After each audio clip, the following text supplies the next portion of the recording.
President Donald Trump has revoked an Obama-era rule requiring U.S. intelligence to publicly report the number of civilians killed in drone strikes. Caleb Morpin has more. A new executive order from the White House is reducing the amount of transparency when it comes to U.S. drone strikes. Now, the executive order basically revokes regulations made by the Obama administration in 2016. Essentially, the Director of National Intelligence will no longer be required to release information regarding unclassified U.S. strikes and the non-civilian deaths that are associated with them, and that would be in areas outside of active hostilities. The Pentagon will still have an obligation to report on civilian casualties in compliance with the National Defense Authorization Act of 2018 and 2019. That was very clear in Trump's executive order. Now, this is certainly not the first time that Donald Trump has indicated frustration with the level of information related to military activities that has been made public. We're fighting wars, and they're doing reports and releasing it to the public. Now, the public means the enemy. The enemy reads those reports. They study every line of it.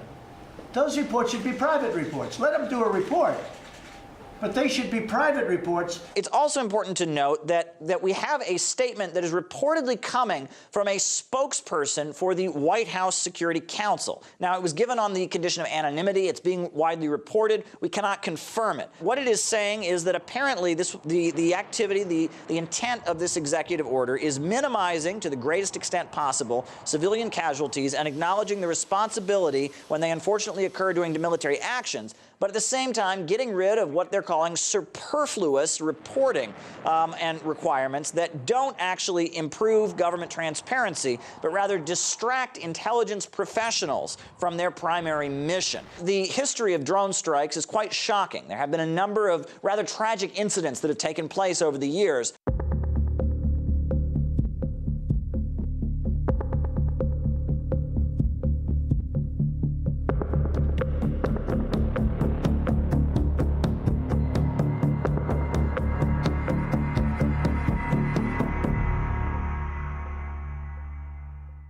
So what we're basically doing is telling the American people these wars are so important, but they're not so important that we actually have to tell you about them. They're so important, but in fact, we can carry them out with clandestinity under the cover of darkness. I think what it really means is that Donald Trump wants to be able to have the Pentagon commit war crimes and crimes against humanity and do so with complete immunity and impunity. I think that they want to make sure that Lockheed Martin and Raytheon and Boeing and other major defense contractors can continue to sell the drones and to sell the weapons. This is a very, very foolish way forward. It's foolish and it's dangerous and it's erratic and it's unpredictable. And all of those things don't contribute toward defense.